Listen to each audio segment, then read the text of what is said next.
Итальянская серия А на НТВ+. И вашему вниманию ключевой матч 24-го тура итальянского первенства. В Милане на стадионе Сан-Сиро или Джузеппе Меацца Интер принимает Рому. Чемпион и вице-чемпион минувшего сезона встречаются друг с другом. Но и обе команды вынашивают наполеоновские планы, чтобы настичь Милан, лидирующий с 49 очками. И обе команды имеют относительно Милана по 2 матча в запасе. Вкратце, диспозиция такова. Интер на 4-й строчке в таблице. 22 матча, 41 очко. Рома на 7-м месте, 22 матча, 39 очков. Ну и таким образом по потерянным очкам, подчеркиваю, по потерянным очкам, Интер отстает от Милана на 2 очка всего лишь, а Рома всего лишь на 4. Состав хозяев на ваших экранах. Здесь было много разговоров относительно того, как скомпонует линию обороны Леонардо. Но вот в итоге видите, что Ранокки и Кордоба центральные защитники, Санетти слева, Майкон справа. Разные были варианты. Предполагалось, что японец Юка Нагатома сыграет левого защитника. Но несколько иной вариант предпочел наставник Интера. Судейская бригада на ваших экранах. Пауло Тальявенто, главный арбитр, и капитаны команд Даниэле Де Росси и Хавьер Санетти приветствуют друг друга.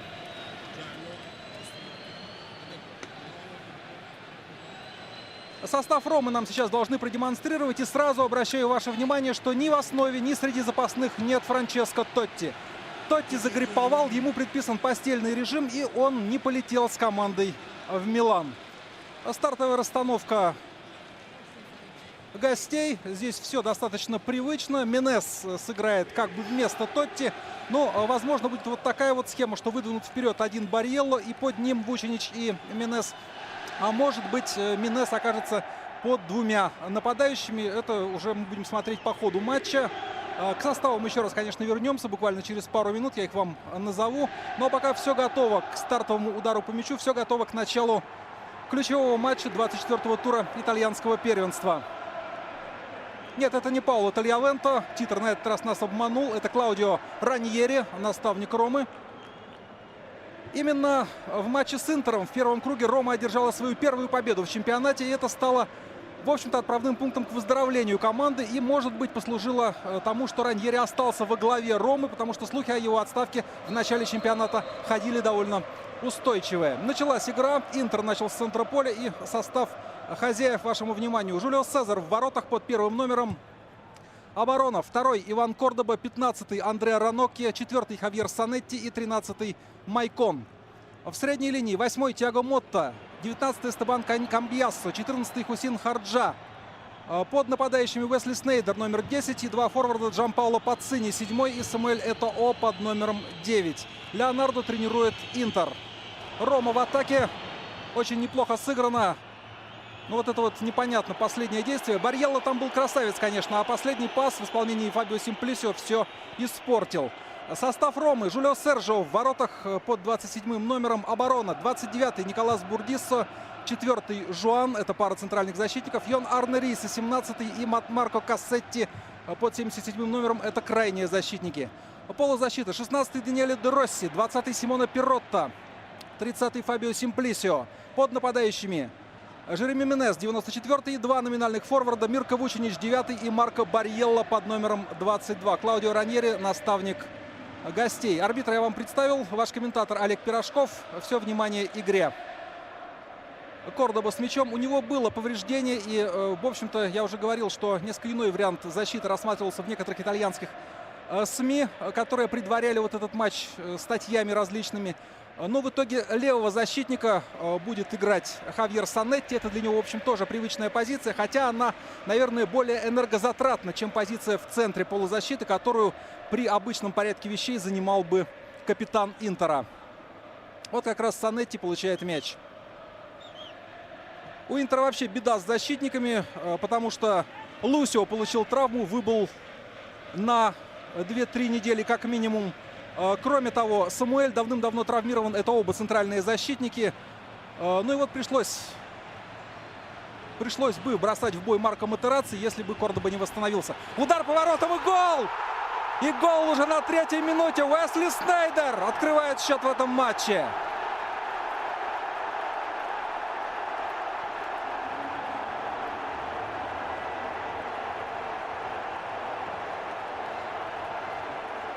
что за выстрел Снейдера с левой ноги. Точнёхонько в девятку, и Жулио Серджио даже не прыгнул. Дернулся, но потом остановился и лишь взглядом сопровождал мяч, который как пуля влетел в верхний угол ворот. Уэсли Снейдер.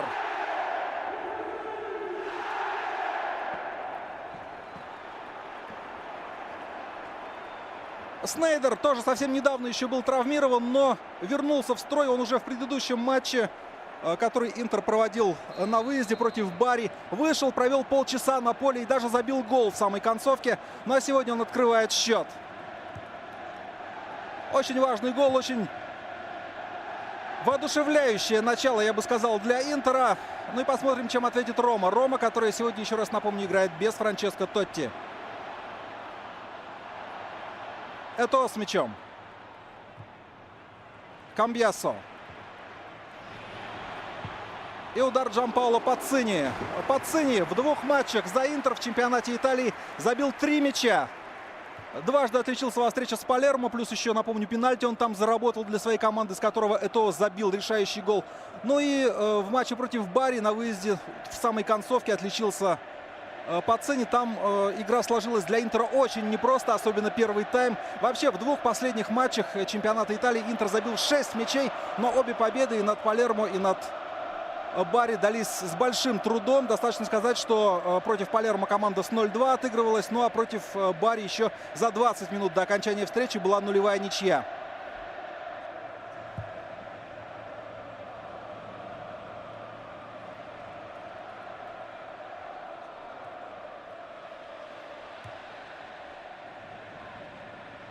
Тиаго Мотта с мячом. Я вам сказал, что Харджа в стартовом составе. Нет, Мотта под 8 номером, конечно же.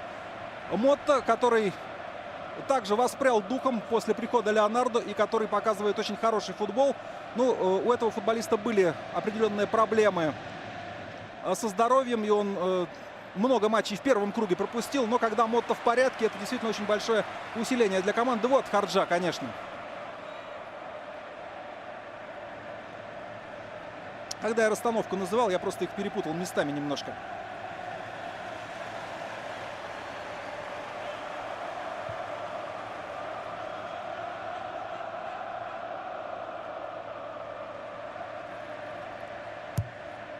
Подача с угла поля. Головой играет Де Росси. Рома мяч отбила. И здесь уже Вучинич пытается за него зацепиться. Мяч в руку попал Тиаго Мотти, конечно. И зафиксировал арбитр нарушение правил. Вучинич. Именно гол Вучинича в первом круге принес победу Роме над Интером. Тогда все произошло в самой концовке матча. Удар поворотом в ближний угол. На этот раз Марко Барьелло пристреливался. Перотто и Камбьясо ведут борьбу. Менес. Симплисио. И теряют мяч гости. Санетти начинает свой рейд. Ну, сильно он скорость набирать не стал. Там на месте левого крайнего нападающего Самуэль Этоо расположился. Пока Майкон приближается к воротам и бьет издали. С любой дистанции может зарядить Майкон как следует. И удар у него очень хорошо поставлен. Классный исполнитель стандартов. В общем, защитник мечта для любого клуба, наверное.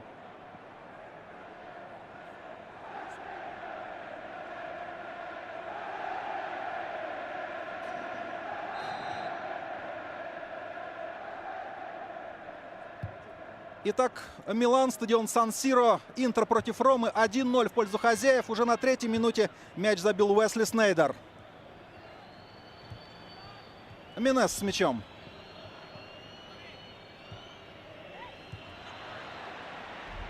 Снейдер. Этоо поднимает руки. Можно было ему сразу сделать передачу. Не мельчить вот так вот, как сделал это Снейдер. Но есть и другие варианты, конечно же. Майкон теперь справа приближается к штрафной. Передача. Этоо получает мяч, на него выдвигается сразу же Марко Кассетти. И страховка. Вдвоем Кассетти и его партнер Бурдиссо встречали сейчас нападающего Интера. Вучинич. Здорово Харджа по него подкатился. Очень здорово. Если бы не Симплисио, то вполне могла оборотка получиться.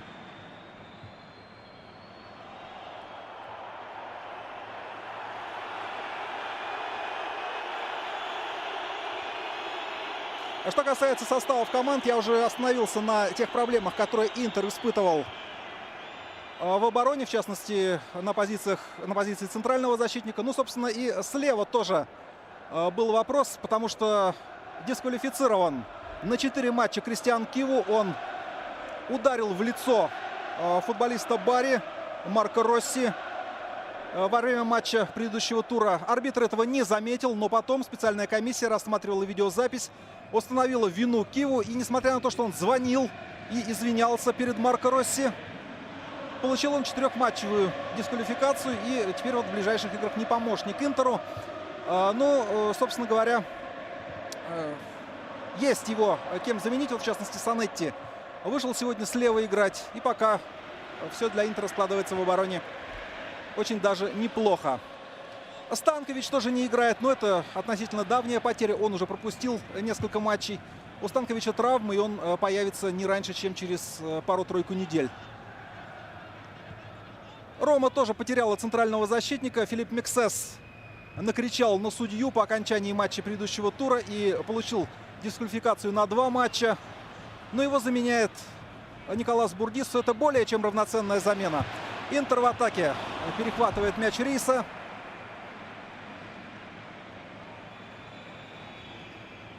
Симплисио.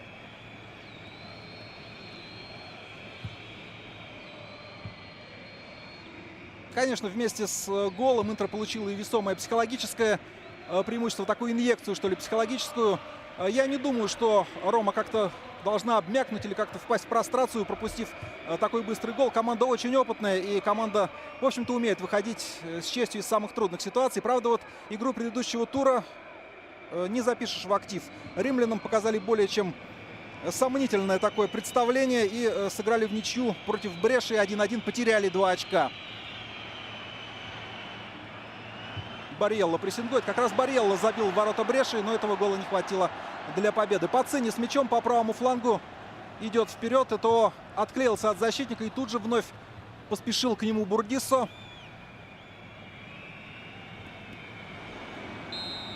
Здесь это перестарался, пожалуй. Нарушил правила.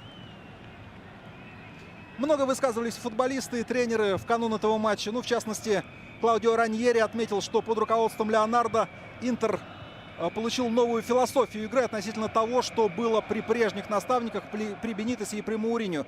В чем здесь секрет, в чем смысл этих слов? В том, что Интер стал играть в более атакующую манеру. И, в общем-то, это не скрывает и сам Леонардо. Он говорит, что он приверженец атакующего футбола, футбола страстного. Но не всегда количество нападающих гарантирует хороший результат.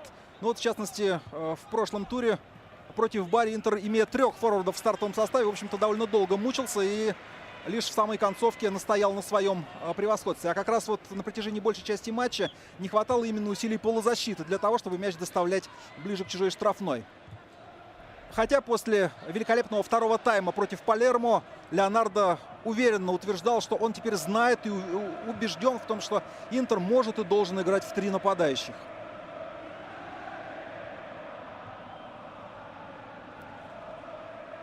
Менес с мячом довольно глубоко опустился на свою половину поля. Бурдиссо. Риса на левом фланге получает передачу. Бросает мяч вперед на Барьелло. Барьелло лучший снайпер. Рома, у него 10 забитых мячей. Менес. Барьелло. Симплисио. Ранокья сыграл очень плотно, не позволил развернуться бразильцу.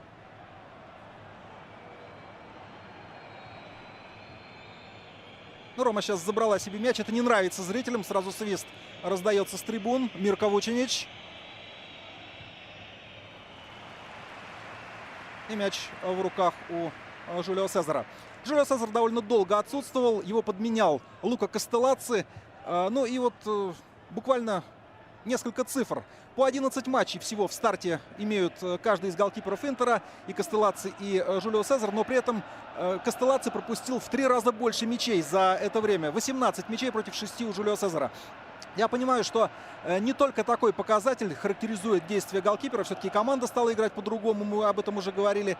Но, тем не менее, все-таки цифры, наверное, не бесполезные и не бессмысленные. Понятно, что Жюлио Сезар — это однозначно основной голкипер команды. И с его возвращением, наверное, и у полевых игроков несколько улучшилось настроение и больше стало уверенности. Вучинич, стоя на месте, принимал мяч, но здорово развернулся. Слева Менес, справа Барьелло. Вучинич с мячом. Передача на Кассетти, тот подключился, прострел на дальнюю штангу, гол! Гол Фабио Симплисио, 1-1. Как аукнется, так и откликнется Рома. В свою очередь, недолго терпела с ответом и забила очень хороший мяч после хорошей атаки Фабио Симплисио.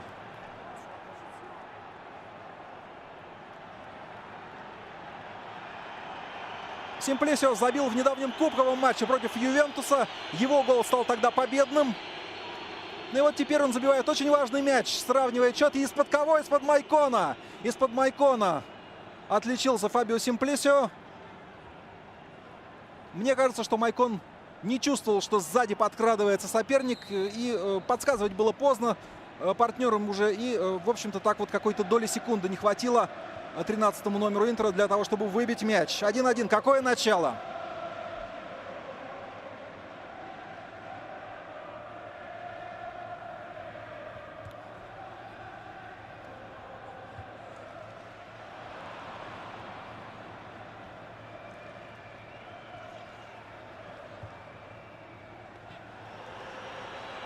В довольно безобидной ситуации вывел мяч за пределы поля Йон Арнерисе.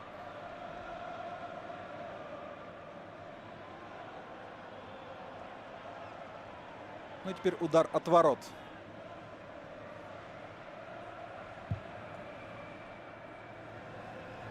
Вот в подтверждение тому, что мы видим обновленный Интер, по крайней мере обновленный, если не сказать новый Интер под руководством Леонардо, можно привести тот факт, что во всех матчах, в каждом из 7 матчей Интера под руководством Леонардо в чемпионате не забивалось меньше 3 мячей. Вот сейчас уже в самом начале матча 2. И удар по воротам. И добивает Барьелло. И Менес рядом, на мяч в руку ему попал. Что на это скажет судья? А судья ничего не скажет. И если бы мяч сейчас оказался в воротах, рефери его бы засчитал.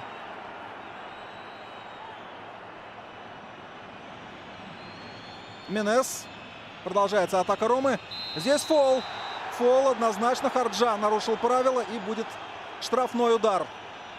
Что там с Жюлио Сезаром? Вот вопрос. Вопрос очень важный.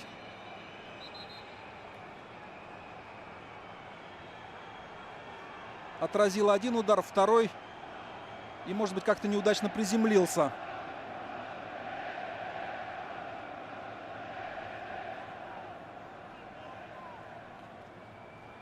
Вот еще момент. Ах, вот в чем дело. Ему наступил на ногу. Наступил на мышцу бедра футболист Ромы. Это был Менес. Вот что произошло. Но ничего страшного, в принципе. Не потребовалась помощь врачей Жюлио Сезару. И он в порядке. И он готовится отразить удар со штрафного. Здесь Де Росси. Здесь Риса. И чуть поодаль Мирко Вучинич.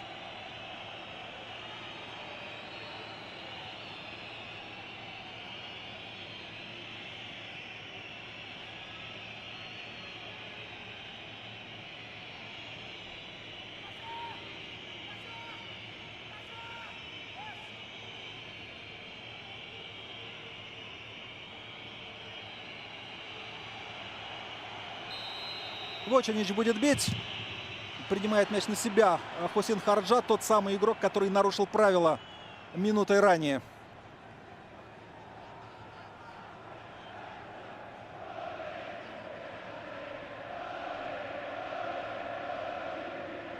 Да, здесь совершенно четко видно, что мяч попал действительно в руку, даже в ладони Менезу. В общем, в таких случаях обычно судьи дают свисток. Понятно, что он не намеренно играл руками, он пытался их прижать к груди, но слишком уж все было явно. Заигран эпизод, и, может быть, в какой-то степени хорошо, выскажу такую мысль, что мяч после этого не попал в ворота. Меньше скандальных разбирательств будет по окончании этого матча. Харджа. Де Росси. Менес. Вучинич. Барьелло справа. Вучинич сам решил пробить. Харджа. Харджа забил победный гол в ворота Бари в предыдущем туре. Парой дней ранее он дал интервью, в котором признался, что Леонардо его кумир с самой юности. Харджа занимался в молодежной академии Пари Сен-Жермен в то время, когда Леонардо играл за эту команду. И вот юный Харджа подавал мячи во время матчей футболистам. И как раз одним из этих футболистов был Леонардо, за игрой которого марокканец наблюдал с особым интересом и которым восхищался.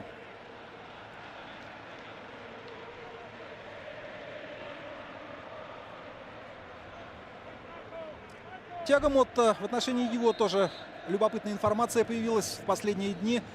Тиаго Мотта заявил, что он не против выступать за сборную Италии и даже признался, что у него был разговор на эту тему с Чезаре Пранделли, с наставником сквадра Адзурры.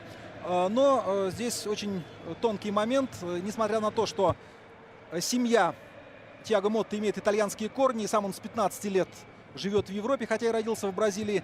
Дело в том, что когда Тиаго Мотти был 20 с небольшим лет, он сыграл один матч за вариант молодежной сборной Бразилии. Ну и вот теперь все будет зависеть от того, как специальная комиссия FIFA признает вот этот матч и тот турнир, в котором принимала участие бразильская команда. То ли это действительно официальный турнир на уровне молодежных сборных, то ли это просто турнир, на котором играл некий вариант сборной, представленный талантливыми бразильскими молодыми игроками. Если это будет признано как официальная молодежка, то Тиаго Мотта за Италию играть уже, конечно, не сможет.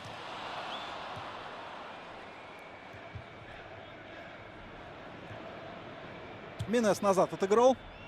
Фабио Симплисио. Вучинич.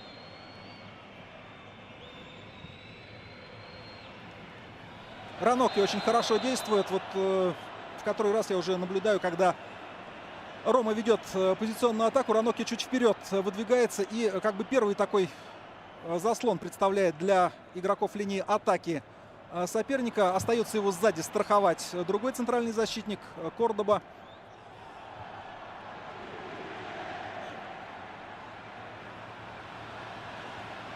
Это нарушает правила Жуан.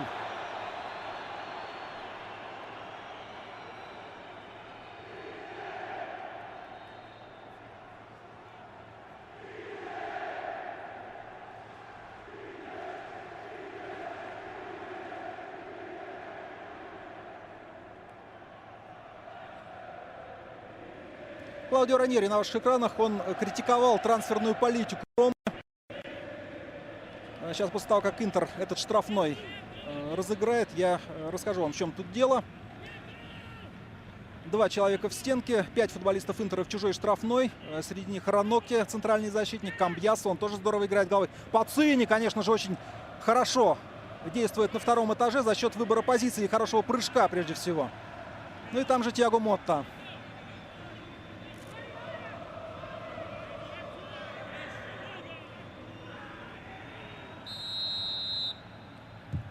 Прямой удар по воротам следует. Опаснейший момент. Но это нет. Ближний угол бил. Там стеной встали футболисты Ромы. Сразу 2 человека на траектории мяча оказались. И пробить такую стенку это не смог.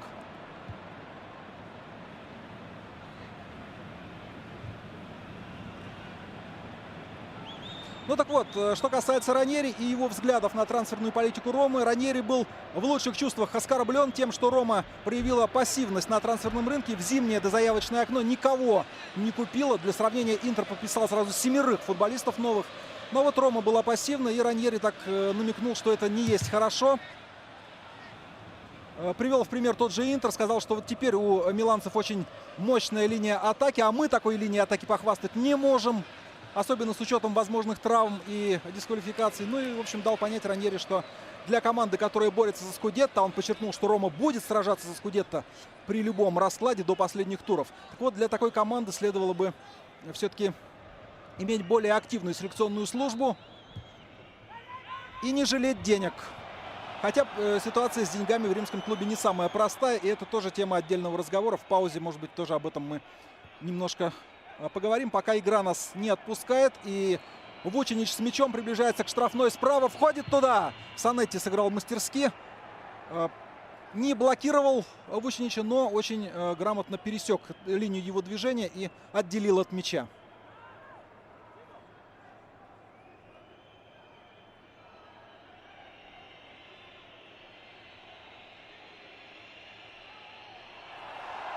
Отмахнулся Вучинич. Повтор бы надо посмотреть. Вы, наверное, тоже следили прежде всего за ногами нападающего Ромы. Вот я, признаюсь, не разглядел сам момент этого удара. То ли это был просто тычок, то ли такая полноценная отмашка. Вот, давайте посмотрим. Ну, вообще он локтем задел Тиаго Мотто, а потом оттолкнул его. Я думаю, что Мотто здесь проявил весь свой артистизм. Удара как такового не было. И вот так вот корчиться от боли, наверное, тоже смысла нет. Но руки не стоит распускать Вучиничу. В следующий раз арбитр может и построже отнестись вот к такому проявлению в исполнении черногорца.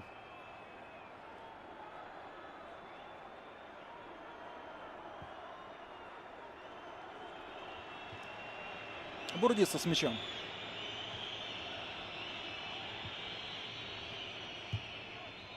Кассетти в касание, и мяч перехватывает Тиаго Мотто. Санетти. Здорово, ветеран. Абсолютно спокоен, как удав. Майкон с мячом.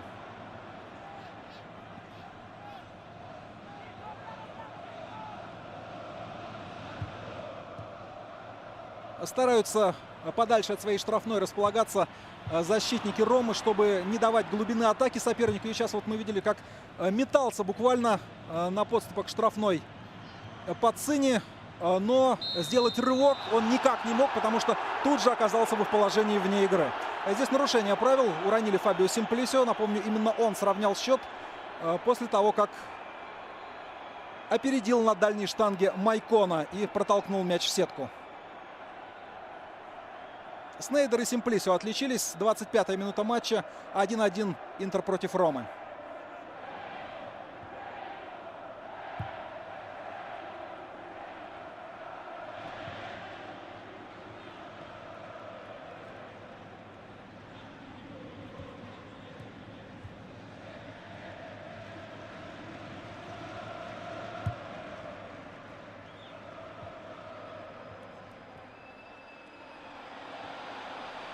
Санетти начинает движение вперед.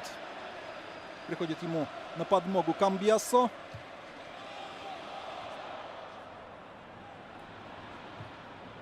Майкон. Этоо. Камбьяссо. Этоо. Удар по воротам. Застыл, как вкопанный Жулио Серджио, но мяч прилетел мимо.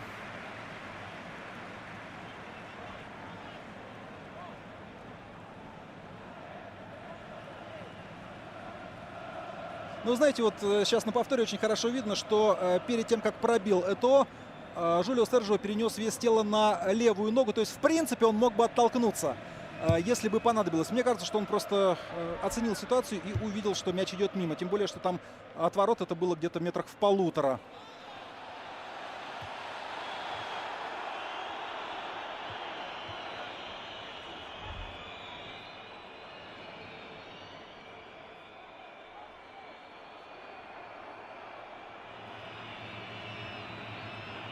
Не пустили сейчас в штрафную Минеза. И снова очень неплохо сыграл Андреа Ранокки. Ранокки один из самых талантливых молодых футболистов Италии. Что касается позиции в обороне, то, пожалуй, может быть, самый талантливый. Для него переход в Интер — это, конечно, большой шаг вперед. И очень важно, чтобы он имел игровую практику. Потому что вот много авансов выдавали Сантону. Но Сантон засиделся на скамейке. Камбьяссо получает мяч. Паццини. Камбьяссо. Камбьяссо бьет. Попал в ногу игроку Ромы.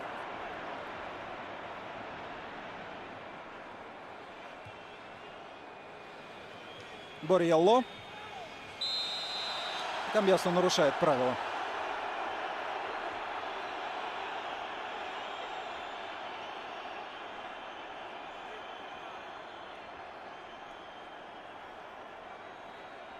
Да, здесь не было положения вне игры. Очень хорошая передача. Кассетти чуть-чуть задержался, ну и потом уже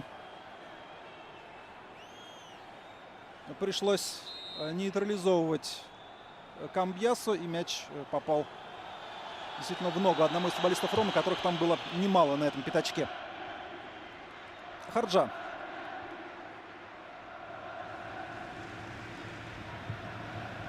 Это Пацини снова залез в офсайд. Нужно оттуда выбираться. Это прострел, и мяч попадает в руки голкиперу после небольшого рикошета. Самуэль Этоо, 13 мячей в чемпионате Италии. Это лучший снайпер Интера. По сравнению с минувшим сезоном, все-таки больше ему свободы для творчества дают в атаке. Это касалось и Бенитеса, и тем более Леонардо. Риса с мячом. Менес. Барьелло. Риса. Совершенно один Мирко Вучинич справа, но его решили не подключать партнеры, и все закончилось дальним ударом Фабио Симплисио. Вот тоже человек непростой судьбы, если брать его пребывание в Роме. Симплисио с такой помпой, даже я бы сказал, переходил в римский клуб, но прочно угодил на скамейку запасных, и где-то до 10-го тура, где-то до 10-го, 12-го, может быть, тура оттуда не вылезал. Но постепенно стал пользоваться доверием Раньери и в конце концов получил место в основном составе. Здесь еще нужно отметить, что травмированы несколько игроков центральной зоны у Ромы, ну, в частности Писарро, чилиец. Не удержал мяч Жулио Серджио. Хорошо для него, что никого из соперников рядом не оказалось. Тиаго Мотта. Снейдер. Майкон.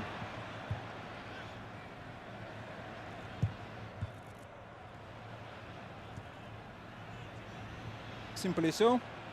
О, Жуан-то, прошу прощения. Симплисио чуть впереди оказался и слева. Вот он там стережет зону.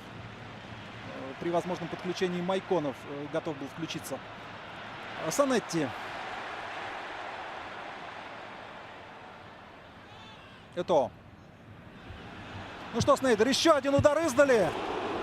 И не без труда Жулио Серджио мяч отражает. Красивый прыжок. Но первый удар Снейдера, который он произвел в самом начале матча, был из категории не берущихся. Строго в девятку.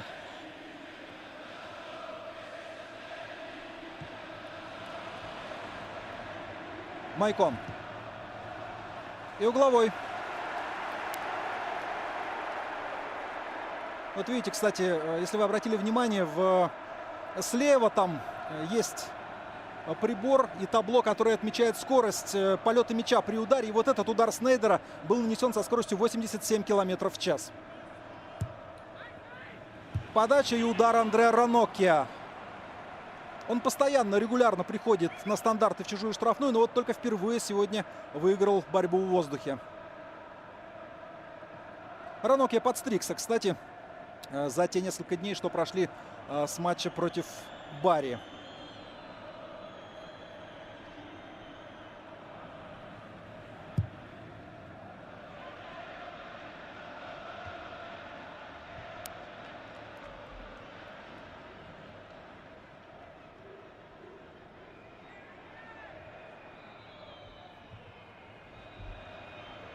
Вучинич сыграл с Кассетти. Полчаса команды провели на поле. Пролетели незаметно эти полчаса, я думаю, для вас также. И игра оправдывает свою вывеску и те ожидания, которые мы с ней связывали. Пацини с мячом. Симплисио. Коряво сыграл Риса. Снейдер.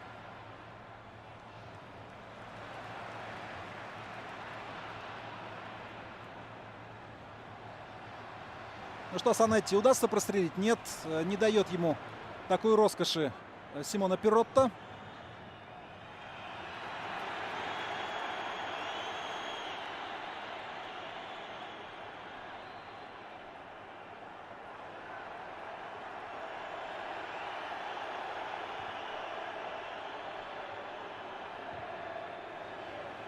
По мнению Вучинича, там был рикошет от игрока Интера, и аут должен был быть в пользу Ромы.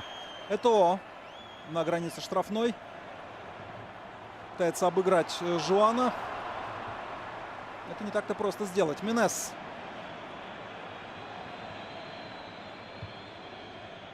Барьелло. Вот сейчас Раноки ошибся.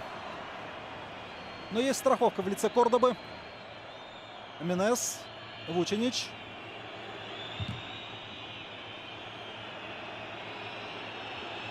Хорошая передача. Симплисио. Нет положения вне игры. И с мячом снова бразилец. И не дают пробить Барьелло. Харджа вынес мяч. Менес бьет. Свалил буквально с ног Тиаго Мотто. Рома очень достойно отвечает на атаки Милана. Пусть мячом чуть чаще владеют пока хозяева, но в смысле моментов Рома не уступает. Но если вам интересна статистика подробная, то 51% времени пока вот мяч находится у Интера и 49% у Ромы. То есть почти равенство. Вучинич. Менес. Снова Вучинич. Здесь слишком много чужих. Менес. И снова нет офсайда. Вучинич. Кордоба разряжает обстановку, но ненадолго. Риса. Удар по воротам. В ноги Раноки мяч попал. Сейчас двухминутка Ромы, конечно. Санетти. Снейдер. Майкон. Ложный замах. Удар по воротам. Гол! 2-1. Майкон исправляет свою погрешность. Полностью искупил вину за тот эпизод, когда мяч оказался в его воротах. Нам показывают ЭТО. Но, судя по всему, я их просто перепутал на долю секунды. Может быть, это и простительно, а может быть и нет. 2-1 в пользу Интера. Я думаю, что в этом голе есть частично вина вратаря. Ну да, конечно, Самуэль Этоо получил мяч слева и пробил в дальний угол. Есть частично вина вратаря в этом голе. Все-таки не так сильно мяч направлял Этоо, хотя и удалось ему этот мяч как следует подкрутить. И, в общем, по уходящей немного от вратаря траектории мяч шел в ворота. Да, 2-1 в пользу Интера, и мяч забивает Самуэль Этоо.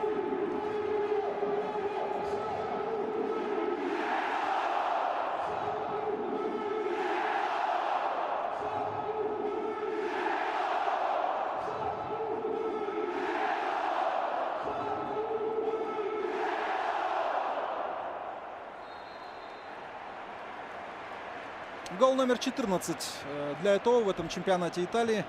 Напомню, что Эдинсон Кавани лидер среди бомбардиров итальянского первенства с 17 мячами. Ну и у нас Интер вторично вышел вперед. И снова сработала вот эта закономерность, согласно которой при Леонардо матчи с участием Интера приносят не менее 3 голов. Я не беру кубковую встречу, я говорю только о матчах чемпионата Италии. Еще один удар.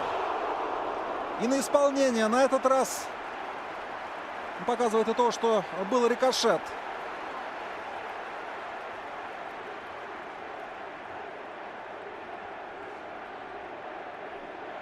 Да, действительно, там мяч задел футболиста Ромы.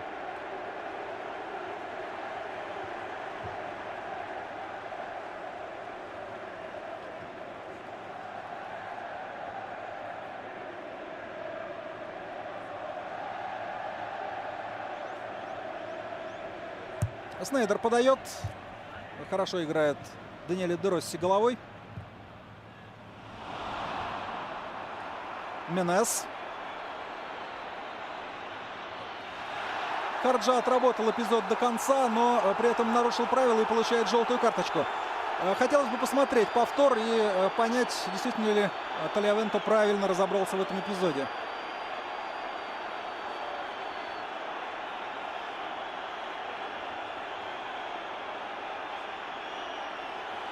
Позиция у судьи была достаточно хорошая для того, чтобы четко все рассудить. Вы знаете, это была игра в мяч.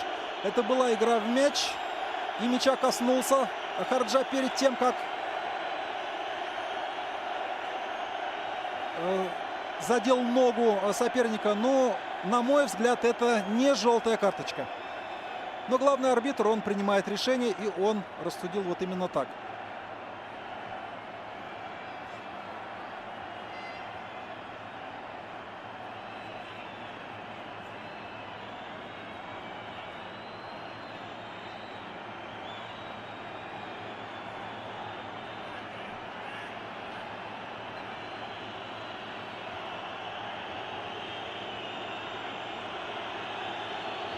Пожалуйте, вот отношение зрителей, точнее поклонников Интера, потому что здесь есть и сектор с фанами Ромы. Так вот, отношение зрителей к этому решению арбитра. Удивляться тут нечему. Рисе. Длинный разбег, удар прямо в стенку. Кто ж там пострадал? Ну, вы знаете, бедняга Тиаго Мотта. Второй раз подряд мощные удары футболистов Ромы приходятся прямо в него. Если первый раз в грудь мяч попал, то вот сейчас под дых. И это очень неприятно.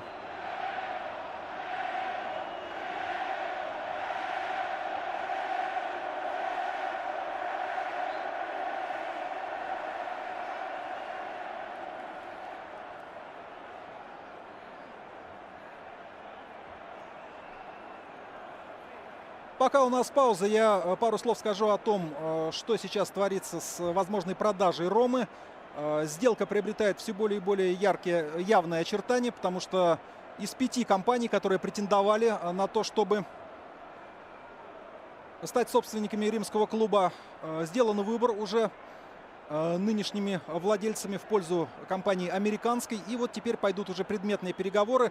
Сколько там они продлятся? Пару недель, может быть 3 недели, может быть около месяца. Это уже, как говорится, вопрос времени. И, по всей видимости, эта сделка, о которой так долго уже говорят и которая, казалось, никогда не совершится, она будет оформлена, и Рома обретет новых владельцев. Массимо Моратти нам показали. У него хорошее настроение. Я думаю, что Моратти получает удовольствие от того футбола, который он наблюдает сегодня. И это помимо того, что его команда выигрывает. Тоже, конечно, немаловажный факт.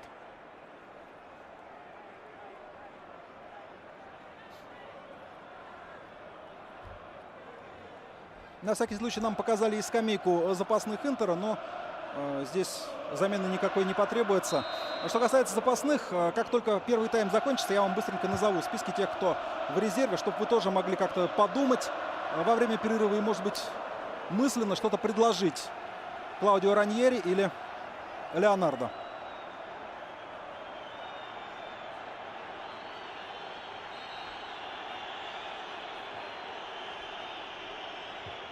Здесь спор возник из-за того, стоит ли возвращать мяч сопернику, и разные точки зрения на это образовались у Кассетти и у Леонардо. Ну, исчерпан инцидент такой небольшой.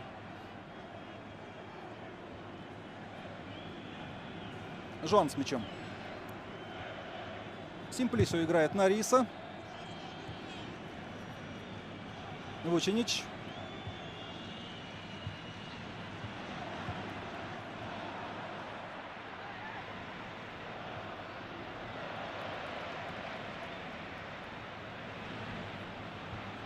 Камбиасо. Пацини принял мяч спиной к воротам. Подключил своего капитана. Санетти пасует на Снейдера. Харджа. Майкон справа. Свободен совершенно Снейдер. Он поднимал руки. Но сейчас, может быть, его наградят мячом. Да, получил пас. Удар по воротам. И еще один красивый прыжок в исполнении Жулио Серджио.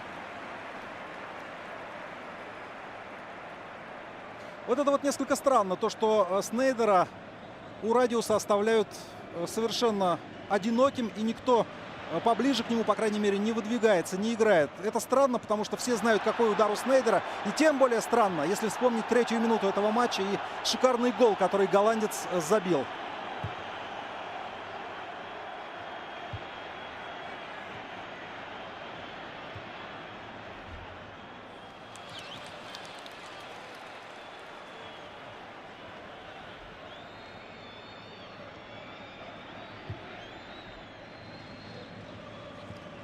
У Ромы Менес, как и предполагалось, действительно чуть глубже располагается, нежели два других игрока атаки. Ну а что касается Барьелло и Вучинича, то они попеременно включаются и довольно синхронно несколько раз действовали. Есть еще один неприятный момент. Снова корчится на газоне один из игроков. Ну а Марко Барьелло получает желтую карточку. И вот на этом повторе нельзя судить. Вот здесь уже более четко было видно, что действительно локтем задел Барьелло своего оппонента.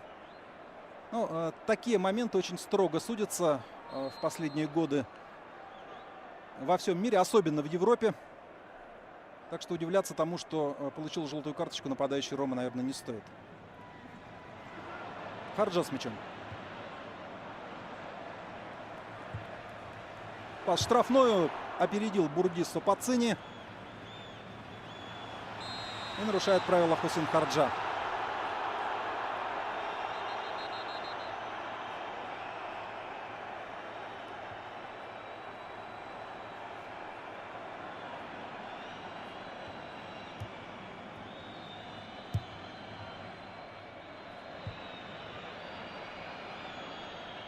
Кассетти забрасывает мяч в штрафную.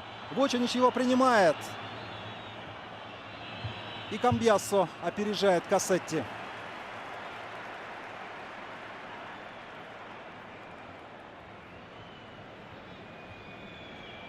Перотта. Де Росси отпустил мяч от себя, но Перотта пришел ему на помощь. Два чемпиона мира 2006 года в составе сборной Италии. Даниэле Де Росси и Симона Перотта.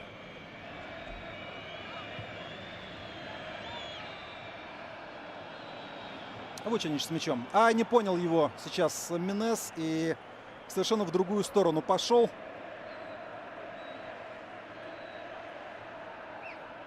Менес хороший сезон проводит, и он регулярно стал привлекаться на сборы национальной команды Франции.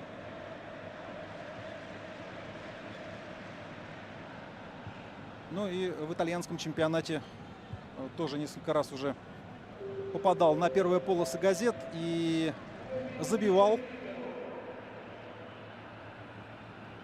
Самое главное то, что Менес очень здорово умеет разворачивать, разгонять атаки. Он крайне мало времени тратит на обработку мяча и при этом видит все, чувствует все, что происходит вокруг.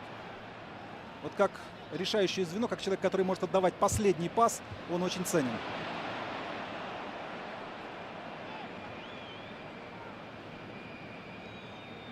Перотта. 2 минуты арбитр компенсировал. Риса с мячом. Ранокья. Получился простой вынос, а с претензией все это было на то, чтобы форварду там попитать мячом. Оказались вдвоем в центральном круге и Этоо, и Пацини.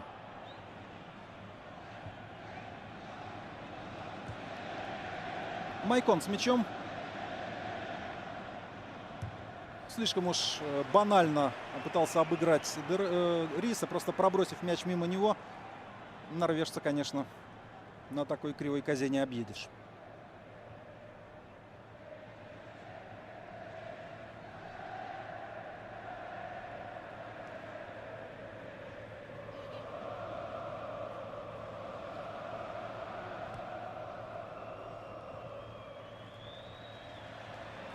Подача в штрафную. С мячом Жуан. Может быть, еще хватит времени на последнюю атаку у Ромы. Да нет, тут мяч бы не потерять.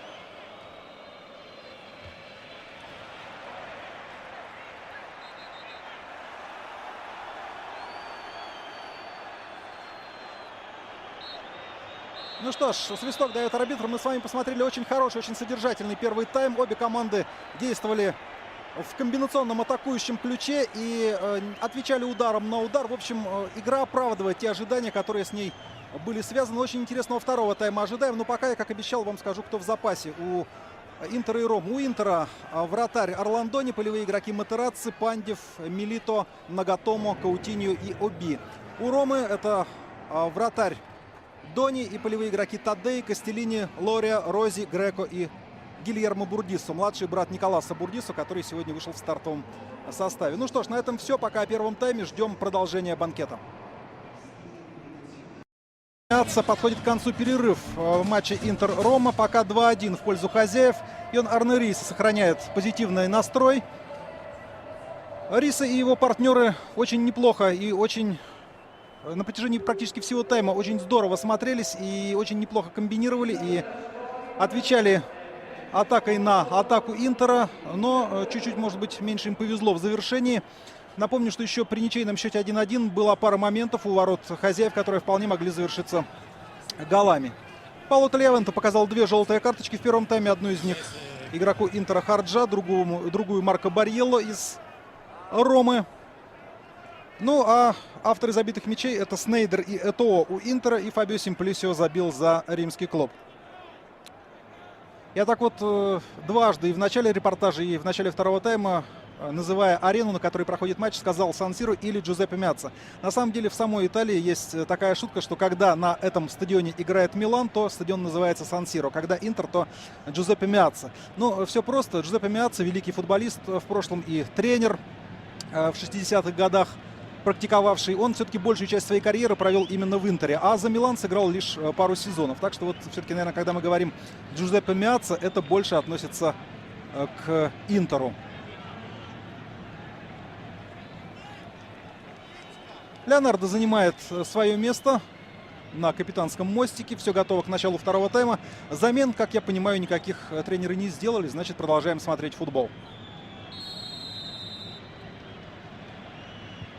Рома начала с центра поля в третий раз по ходу этого матча. Составы я вам напомню, разумеется. Жулио Сезар в воротах Интера. В обороне Кордоба, Ранокки, Санетти и Майкон. Полузащита Мотто, Снейдер, Камбьясо и Харджа. Снейдер располагается чуть ближе к чужим воротам под нападающими.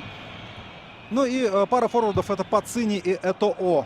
У Ромы Жулио Серджио в воротах. В обороне Бурдисо, Жуан, Риса и Кассетти. Риса с мячом бьет выше ворот. Полузащита Де Росси, Пиротто и Симплисио. Менес под нападающими. И два форварда Вучинич и Борьелло. Пауло Тальявенто проводит эту встречу в качестве главного арбитра.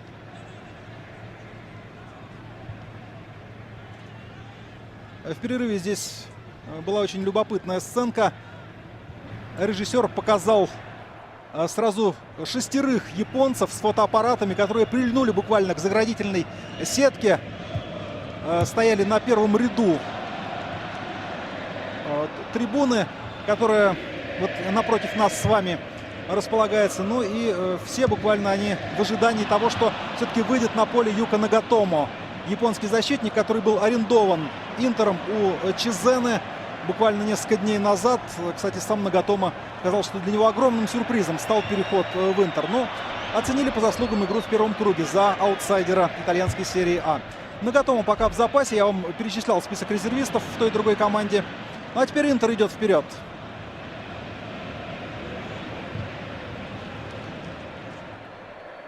Майкон с мячом. Обыгрался с Харджа.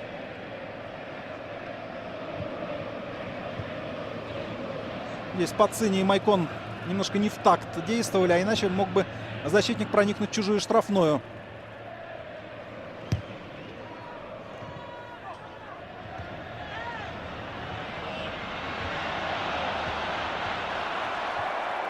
Можно продолжать игру. Это...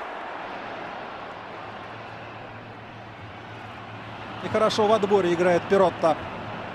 Борьелло с мячом. Менес. Вучинич. Ускоряется Борьелло. Но все-таки не смог переиграть Санетти. Снизился темп атаки Ромы. Футболисты Интера успели вернуться в нужном количестве к своей штрафной. И довольно спокойно мяч у соперников отобрали.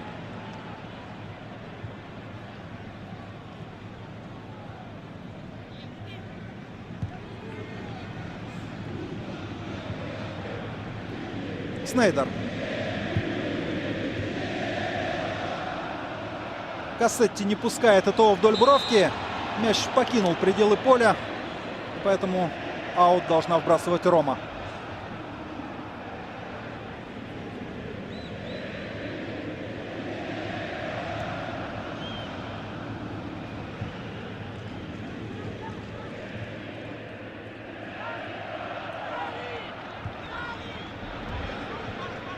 Вучинич. Прошел Харджа. Менес.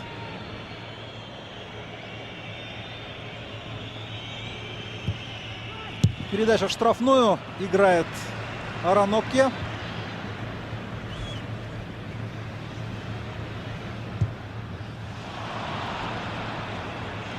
Менес.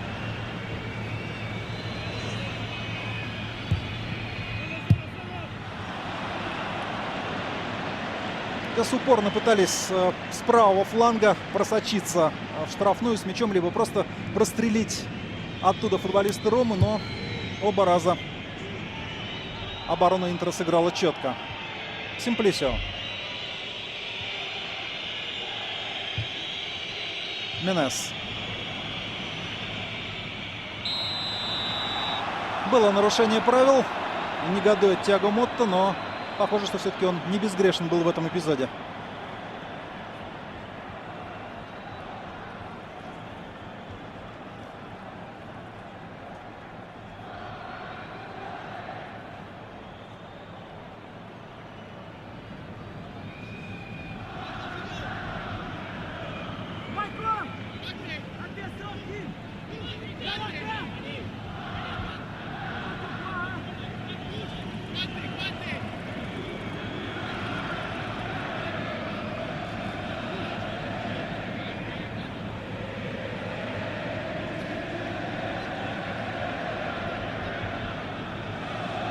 Ну что, кто будет бить, показывают нам Вучинича. Есть там и Риса с очень неплохой колотушкой. Но бьет черногорец намного выше.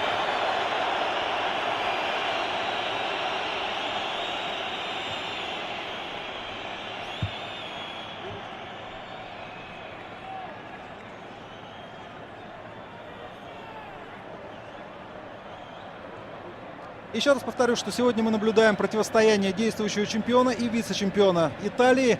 Кстати говоря, Рома имела положительный баланс в матчах минувшего сезона против Интера. Дома выиграла, а здесь на Джузеппе Меаццо сыграла в ничью.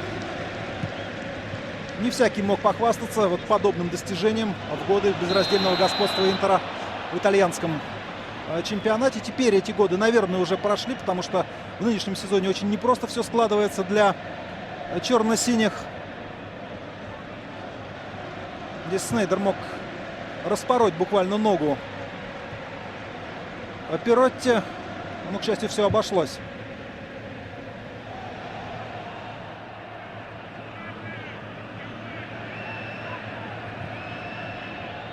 Симплисио.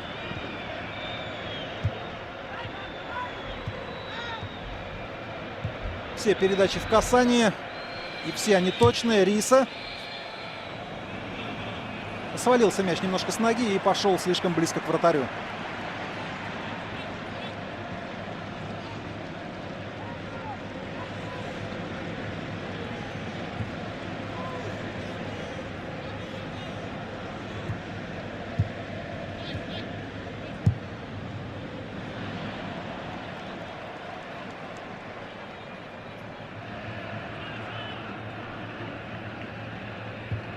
Запасные Ромы Родриго Тадеи выделяется, пожалуй, прежде всего тем, что он без головного убора.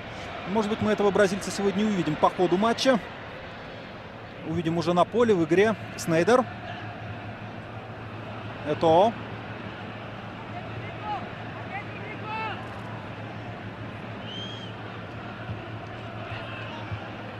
Снейдер пасует к линии штрафной. Здесь явно в корпус играл Жуан и назначен штрафной из очень хорошей для бьющего позиции. Прямо напротив ворот. И расстояние вполне подходящее. Я, честно говоря, не нахожу объяснений тому, вот, как сыграл Жуан. Ситуация такого абсолютно не требовала. Можно сыграть плотно, но зачем вот так откровенно действовать в тело? Видите? И даже не успевая КТО, все равно Жуан ничего такого особенного не проигрывал, потому что два защитника Ромы находились рядом с Пацини и, в общем, вполне могли бы этот мяч перехватить. Штрафной гораздо опаснее смотрится, чем то, что могло случиться, не сыграй вот таким образом Жуан. Снейдер и Этоо. Два претендента на удар. Я думаю, что реальный претендент один, он перед вами.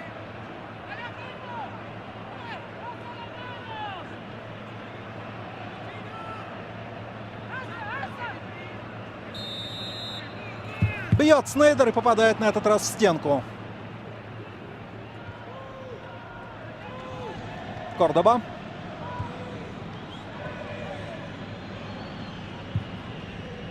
На Пацини заброс. Бурдису сыграл хорошо. А здесь Жуан только не на пожарить. Жуан это умеет, признаем. Совсем недавно был матч, когда, в общем, из-за Жуана Рома потеряла 3 очка. Это было в Генуе во встрече против Сампдории.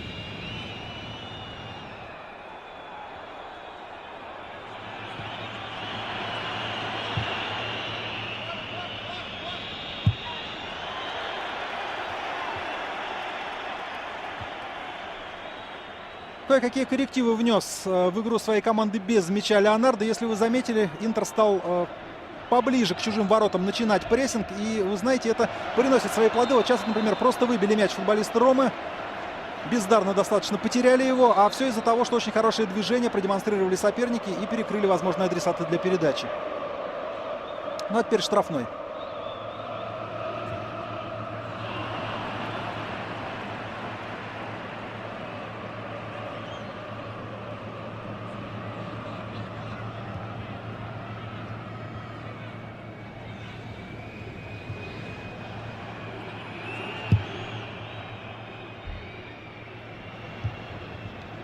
Карджа. Камбиасо. Снейдер. Тиаго Мотта. Майкон подключается справа. Карджа.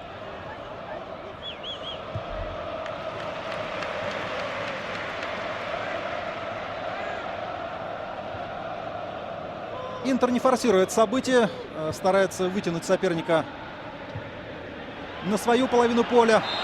Но здесь уже свисток раздался, и этот гол Пацини засчитан не будет.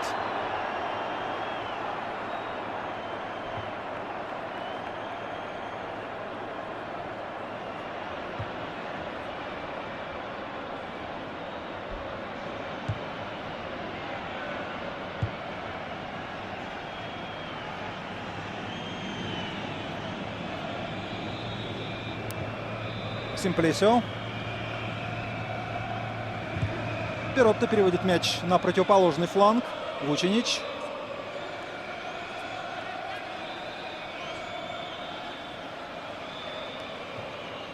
Такой черпачок в направлении Барьелло. Ранокья внимателен.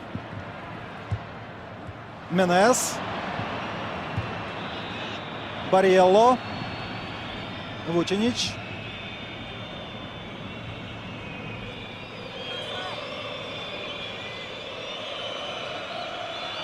Де Росси.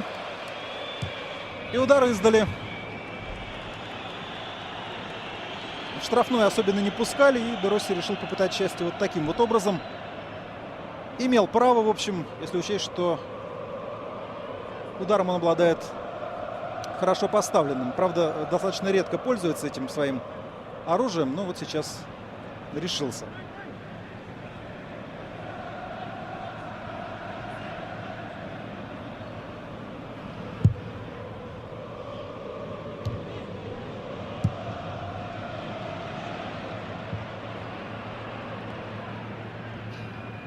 Риса.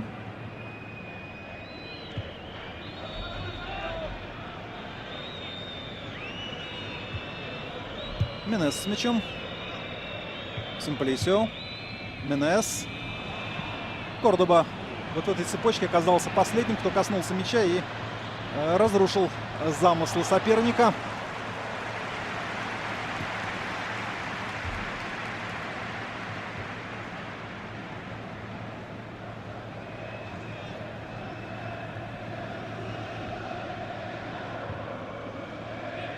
Симплисио. Риса. Забрасывает мяч в штрафную Вучинич. Там раздался свисток в действиях Барьелло. Арбитр усмотрел какой-то криминал.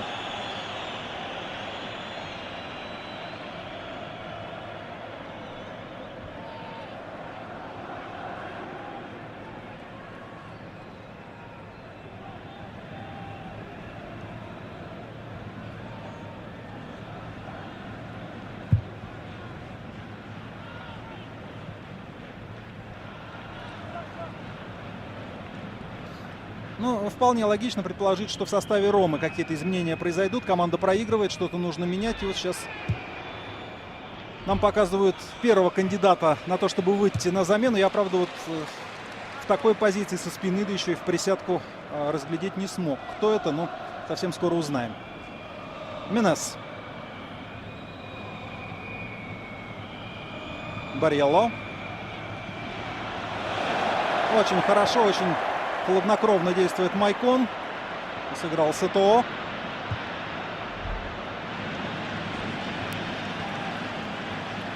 Снейдер.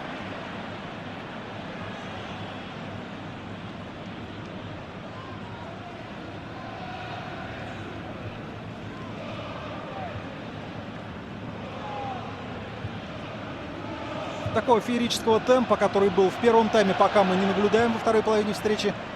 Но я думаю, этому есть объяснение. Интер старается в центре, прежде всего, построже действовать. Хотя вот я говорил, что прессинговать начали раньше, чем делали это в первом тайме.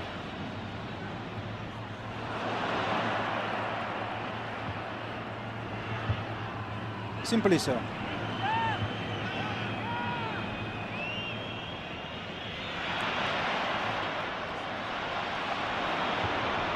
Менес. Сзади к нему подкрался Тиаго Мотта и очень чисто отобрал мяч.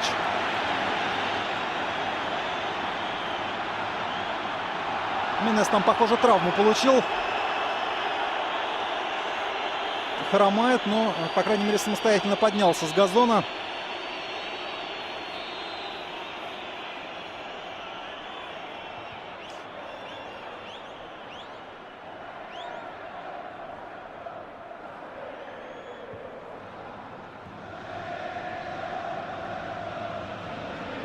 За первый тайм команды общими усилиями нанесли 19 ударов по воротам после перерыва. Пока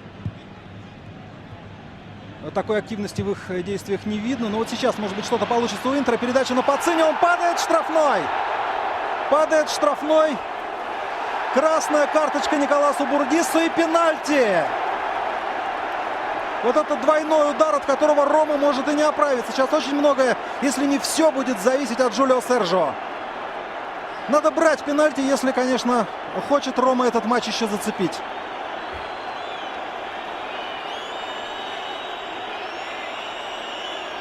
Интересно, кто будет играть центрального защитника второго сейчас в составе Ромы.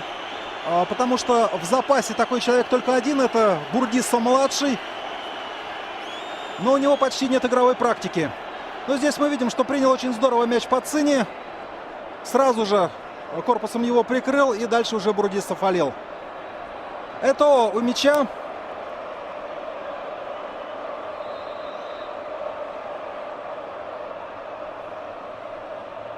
Удар! Гол! 3-1.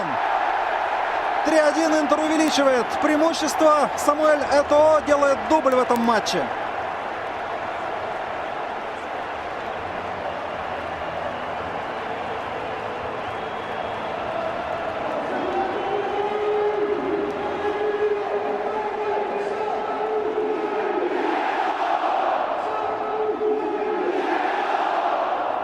Без шансов для вратаря. Очень хороший удар. Практически в притирку со штангой. Сильно и точно.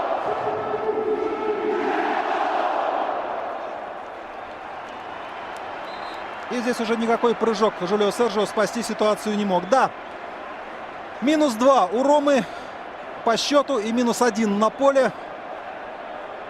Тяжелейшая ситуация. И нужен подвиг какой-то от подопечных Раньери для того, чтобы этот матч не проиграть. Лория появляется. Вот его, видимо, будут использовать на позиции второго центрального защитника. вместо игрока линии атаки Менеза. И это ослабляет шансы Ромы, безусловно.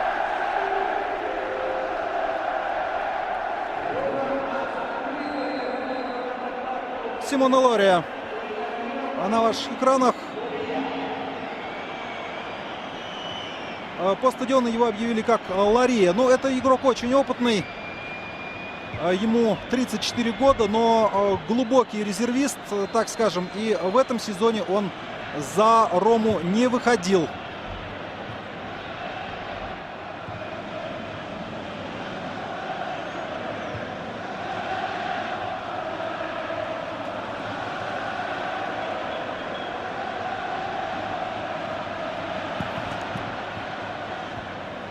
Перотто с мячом.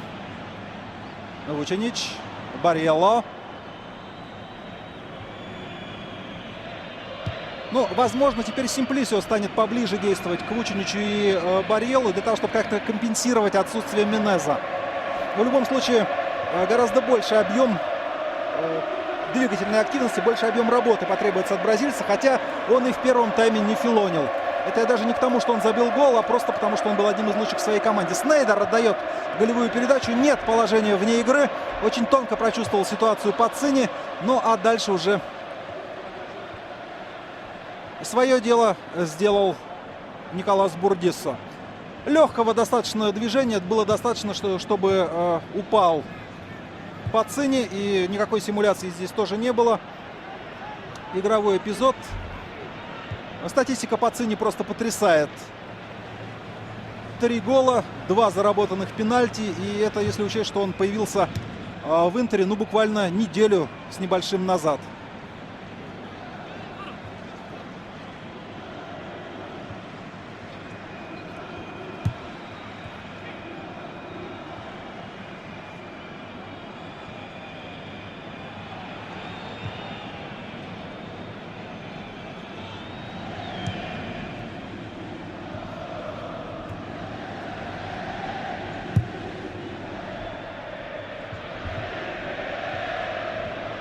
Вученич.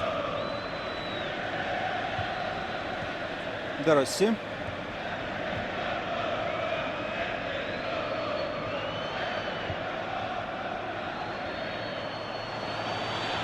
Ушел мяч. Как ни старался Кассетти, все же он не успел.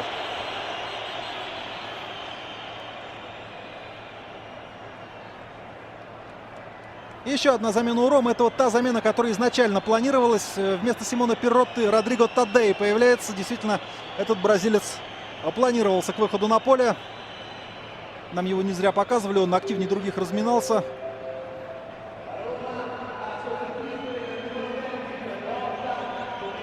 Таддей мы по прошлым сезонам в составе Ромы, может быть, в большей степени воспринимаем как флангового игрока. Однако в минувшем чемпионате и в матчах этого сезона он регулярно появлялся и в тройке полузащитников. Так что, в общем-то, игрок универсальный и способен несколько позиций закрыть.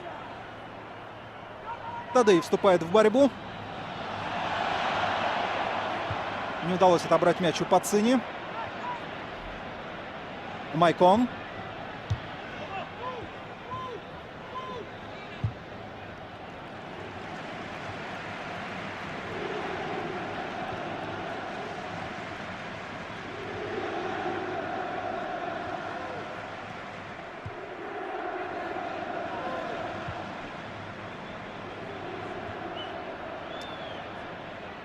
Майкон получает мяч на правом фланге.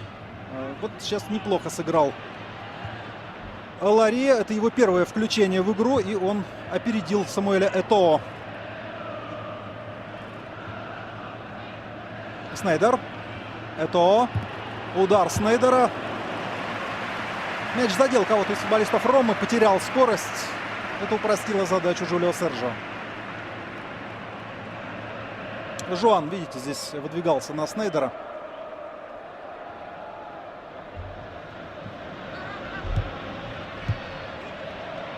Харджа. Снейдер. Такая неподготовленная передача, и Этоо был не готов к тому, чтобы сделать рывок.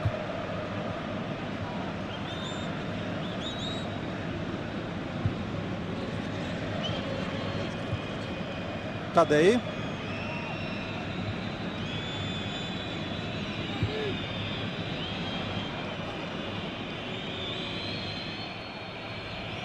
Симплисио.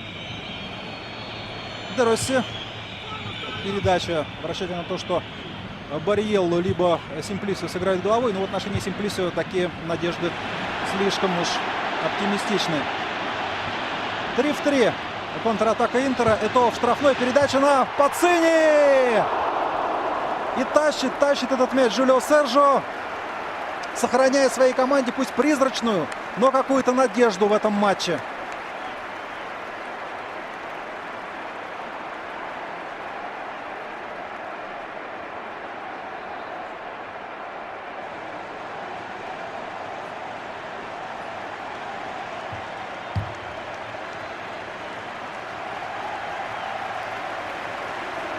И замена в составе Интера. Джанпаоло Пацини здесь как родного уже принимают и провожают. Как видите, и персональные баннеры, и плакаты, и флаги с его номером. Все это было сегодня. Диего Милито вместо Пацини на заключительные 20 минут этого матча.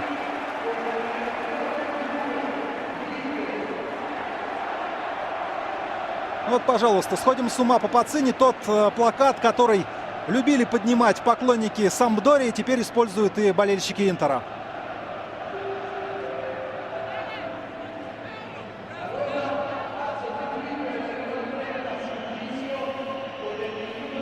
И Леандро Греко вместо Фабио Симплисио.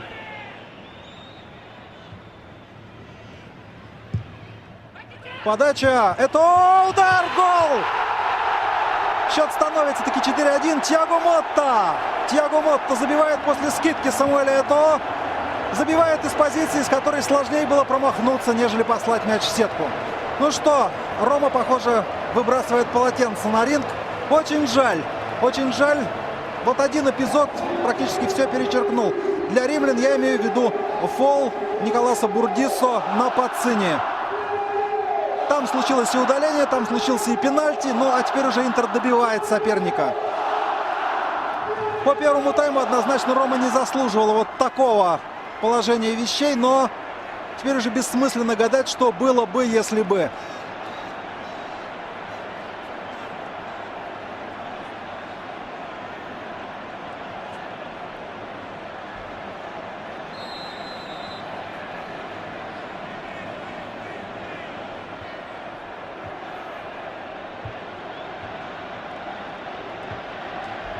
На пути к большой цели нужно уметь переживать и переваривать даже вот такие вот чувствительные удары, чувствительные неудачи. И я думаю, что многое будет зависеть от того, насколько хорошим психологом себя проявит Раньери после этого матча. Главное, чтобы команда не поплыла, потому что поражение чувствительное, но на нем жизнь не заканчивается. И борьба за Скудетто тоже не заканчивается. Разные отрывы отыгрывались в истории итальянского чемпионата. И я не думаю, что вот после этого матча стоит говорить о том, что Рома окончательно выбывает из гонки за чемпионство. Ну а Интер на всех парах стремится к Милану, стремится достать своих заклятых друзей. И я еще раз напомню, что перед этим матчем по потерянным очкам Интер отставал лишь на 2 пункта от лидирующего Милана.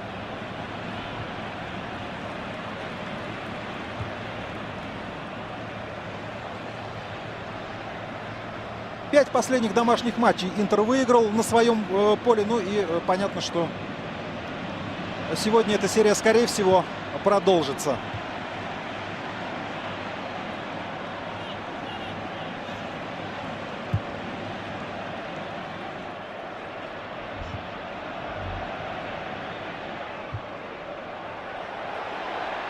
Еще один момент. И едва Диего Милито не отправляет мяч в сетку ворот Ромы. Но я думаю, это было бы чересчур.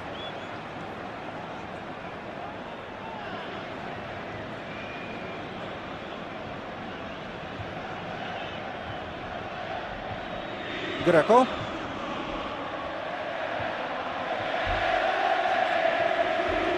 Барриелло. Рейса.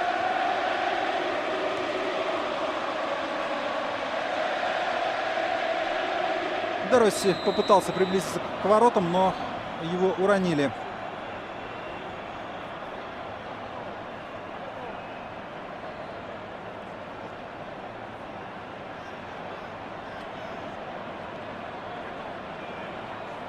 Сейчас вот нам показывали повтор с верхней камеры, и было заметно, что задержался Симоне Лария в глубине штрафной, и из-за этого не было никакого офсайда у Милита.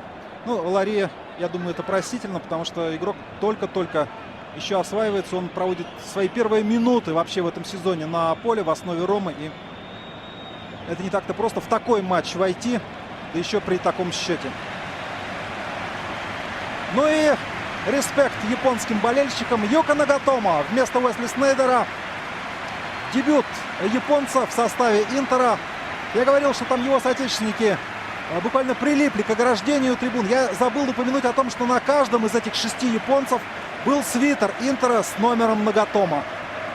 Ну а теперь и сам обладатель 55-го номера появляется на поле. Снейдер под овацией уходит. Блестяще провел сегодняшний матч и положил начало этой интеровской феерии своим точным ударом в девятку. Юка Нагатомо на поле. Теперь очевидно. Какой удар! Подставляет ногу. Подставляет ногу Вучинич, и счет становится 4-2. Браво, Рома. Я думаю, что вот этот гол дорогого стоит. Оказавшись в почти безвыходной ситуации, да практически безвыходной ситуации, Рома все-таки не сдалась.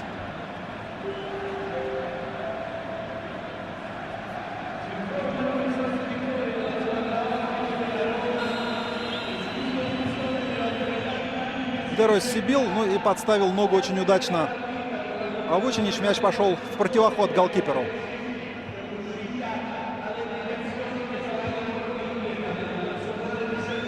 Вучинич верен себе. Он и в первом круге забил в ворота Интера. Ну и вот сейчас тоже отличился.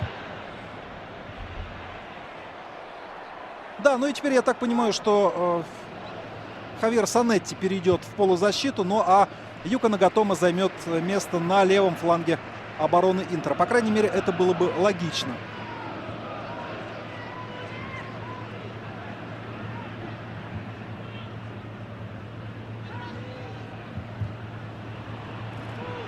Нагатомо с мячом. Выступая за Чизену, он отличался тем, что очень здорово, очень толково и стремительно подключался в атаке своей команды. Игрок такого конструктивного склада, очень быстро бежит и при этом сохраняет здравомыслие, так скажем, и может и прострелить адресно, и сам пробить поворотом. Раздался уже свисток там в момент буквально, когда наносил удар Милито.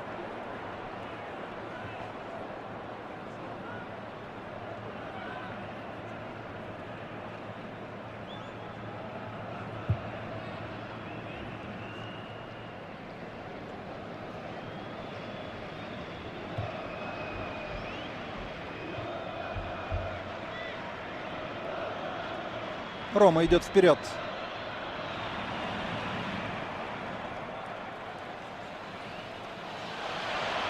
Санетти. Его остановили недозволенным приемом.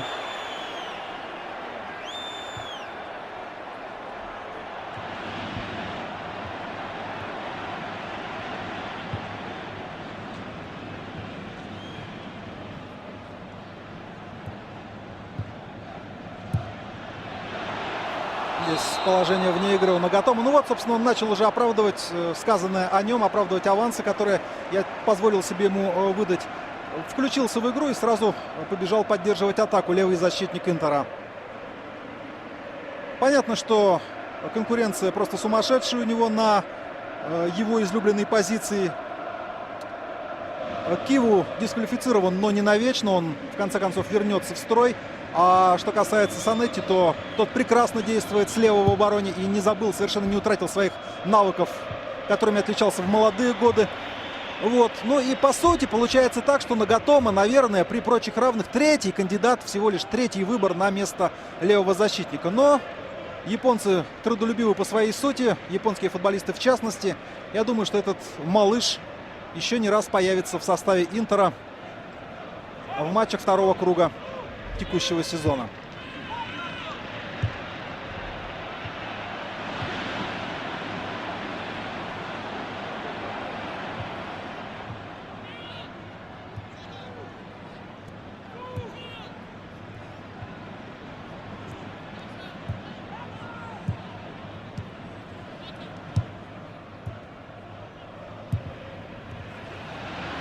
Смотрите, сколько передач на ограниченном участке поля. И не потерял мяч Интер. Нагатомо входит в штрафную. Прострел! Это... И Харджан убегал, но не достался ему мяч. Смотрите, уже обострил японец.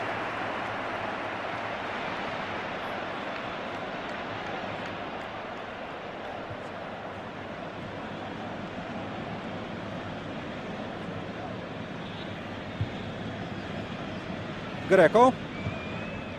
Риса получает мяч слева. Барьелло.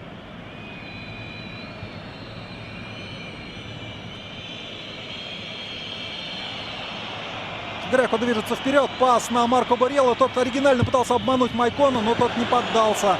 Не поддался на финт. Угловой удар будет подавать Рома.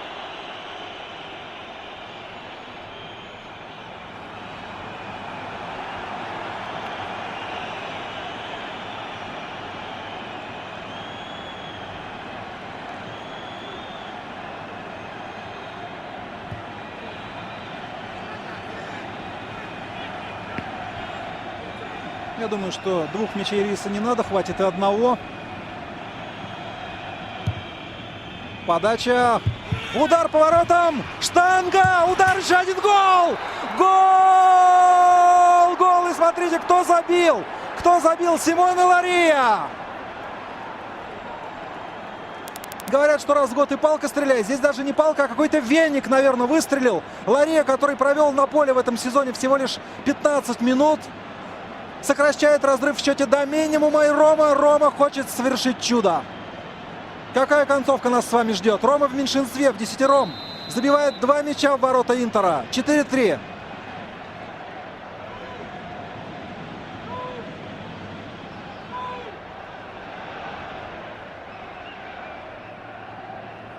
Вот, пожалуйста, я говорил, что потребуется характер от римлян для того, чтобы переварить эту неудачу. Но думал о том, что это предстоит делать между матчами, в перерыве вот между 24-м и 25-м турами. А оказалось, что характер Рома прямо сейчас готова проявить. Я думаю, что за этот матч римская команда заслуживает самые высокие оценки. Так же, как и Интер. Уже чем бы ни закончилась эта игра, стоя надо приветствовать уходящих с поля футболистов в любом случае.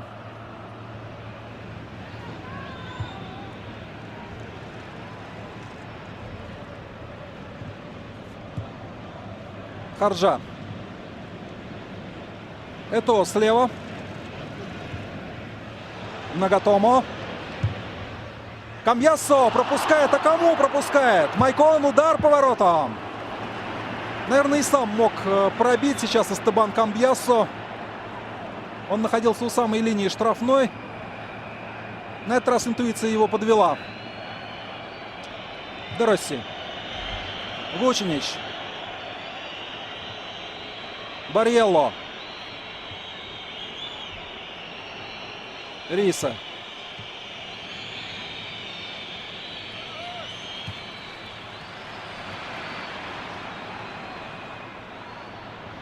И Риса нарушает правила. Есть еще время у Ромы. 2 стандарта принесли успех римлянам во втором тайме. Штрафной и угловой. Но теперь для полного комплекта, может быть, еще пенальти не хватает в ворота Интера. Тем более, что в ворота Ромы он уже пробивался.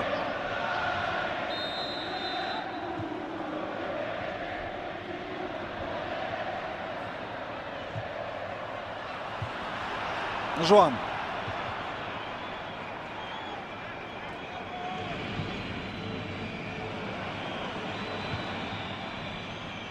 Перехватил мяч Майкон. Нагатомо.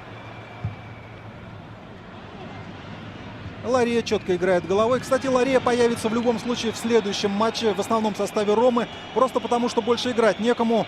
Напомню, что у Миксеса двухматчевая дисквалификация. И он пропустит и следующий тур. Ну и пропустит следующую игру совершенно точно Николас Бурдиссо.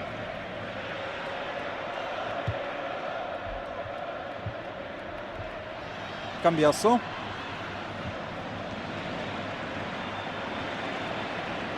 Нагатому с мячом. На коротке сыграл с Милито.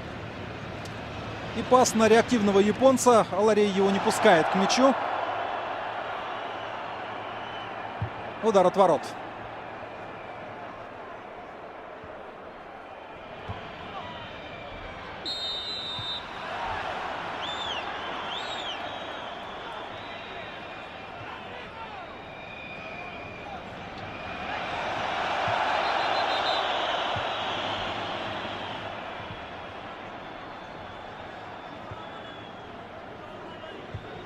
На всякий случай скажу, что у Интера еще есть возможность одну замену произвести. Это может оказаться важным в концовке, когда нужно будет потянуть время. Мелочи, из которых состоит футбол. Барьелло здесь не дали разобраться. Сразу трое соперников ему противостояли.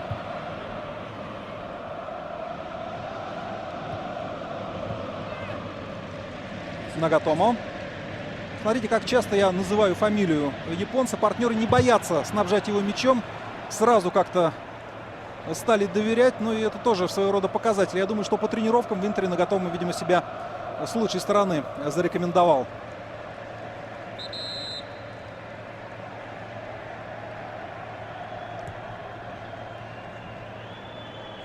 Здесь хорошо сыграл Ранокки. Хорошо, прежде всего, позиционно. И не дал одним касанием пробросить мяч Барьелло себе на ход. А там дальше был уже один вратарь. Вучинич. Передача на Барьелло. Снова Вучинич с мячом. Барьелло. И снова Вучинич. Подработал, пробил. В Кордобу мяч попал. Рисе.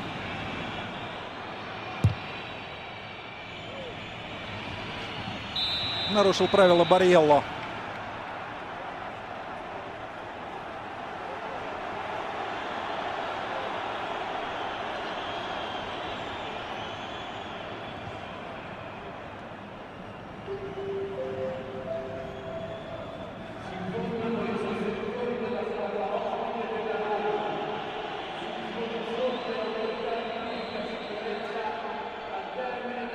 Показали нам Раньери. Такой вид у него явно не человека, убитого горем. Я думаю, он все понимает, все правильно оценивает и понимает прежде всего то, что ни ему, ни его футболистам стыдиться вот за этот матч не придется. Еще не решен вопрос с тем, кто будет тренировать Рому в следующем сезоне. Новый контракт Раньери так пока и не предложен. Я думаю, что вот такие игры они должны добавлять вестов тренеру.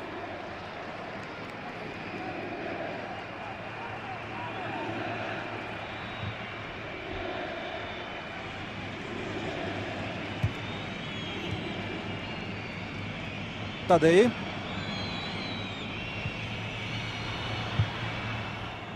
Пас в штрафную. Ранокки хорошо играет головой. Де Росси. Барьелло.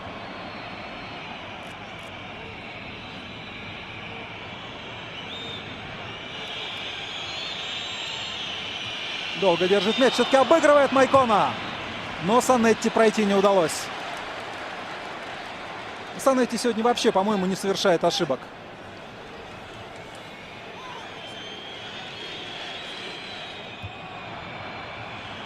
Это оттянулся и он назад. Сейчас все футболисты Интера были на своей половине поля, что вполне логично. Это смещается направо. Ну, Интер, конечно, и мяч подержать не против сейчас, вот в эти минуты. 2,5 минуты до окончания второго тайма. Плюс какое-то компенсированное время, которого, я думаю, будет немного. Де Росси. Пас на Барьелло. И снова Ранокки внимательно, очень плотно сыграл с нападающим Ромы.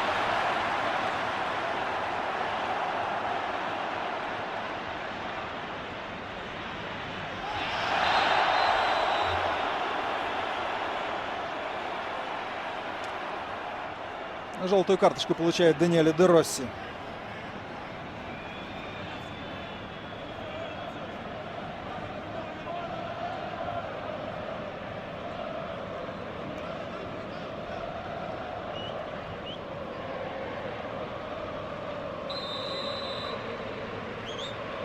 Совсем другое выражение лица у Леонардо, нежели было 10 минут еще назад, может быть 15. Это, да, совершенно здорово увидел свободного Камбьяса, но вот тот обработал мяч так, что сразу пробить не сумел. Передача, Харджа, удар поворотом в упор. Ой-ой-ой-ой-ой-ой! Диего Милито сейчас исполнил. Исполнил Алана Гатагова, я бы так сказал. Не попав практически уже в пустые ворота с нескольких метров. Но сначала это на самом деле был удар ЭТО, с которым просто феноменально справился Жулио Серджио. Но потом уже зарядил Милито.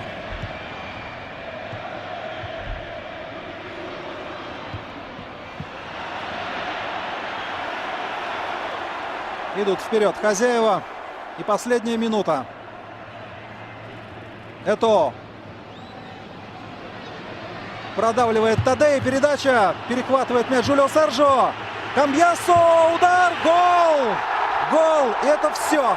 Это точка в матче сказки, в матче шедевре, который мы с вами сегодня имели честь наблюдать. 5-3 в пользу Интера. Эстебан Камбьясо.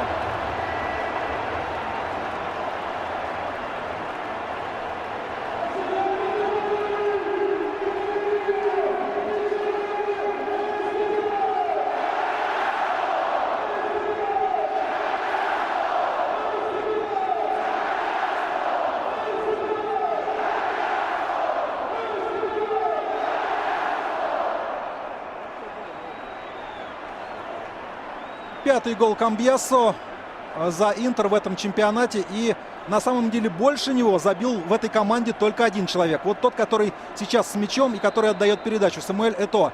Там еще вопрос возникает, насколько грамотно, насколько легально вел борьбу с Тадей Этоо и не ударил ли он того по лицу. По крайней мере, бразилец скорчился на газоне, но арбитр оценил ситуацию как вполне игровую и дал продолжить атаку Интеру. 3 минуты арбитр компенсировал. Рома идет вперед. Кассетти. Я думаю, что было желание у Кассетти заработать угловой, но придется довольствоваться только аутом. Маратти, по-моему, продолжает улыбаться, но теперь уже он может это делать, не боясь за итоговый результат. Все-таки 2 мяча Рома при всем ее великолепии, при всем ее характере она отыграть, конечно, не сможет за оставшиеся пару минут. Вот такие матчи входят в историю. Вот благодаря таким матчам и складывается понятие великого клуба, в частности, если мы говорим об Интере. Но и о Роме тоже. 5 пропущенных мячей, на самом деле, это детали, это всего лишь элемент статистики. В памяти останется игра.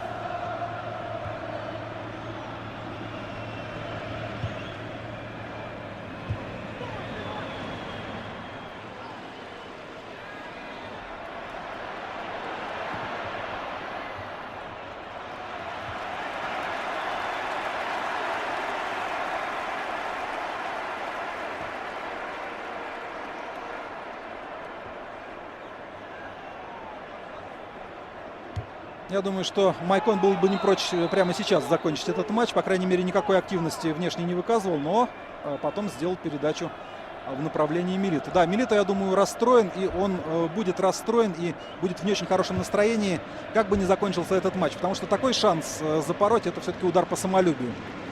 5 мячей в этом сезоне забил Диего Милито и далеко не всегда попадал в стартовый состав Интера, так же, как и сегодня, например.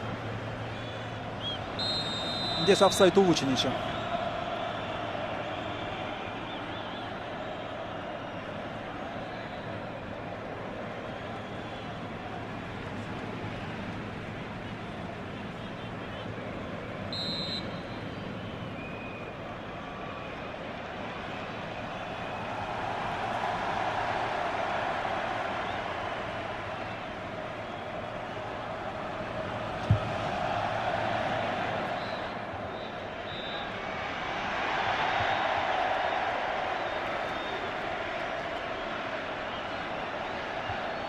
Смотрит уже на секундомер Пауло Тальявенто, готовясь дать финальный свисток.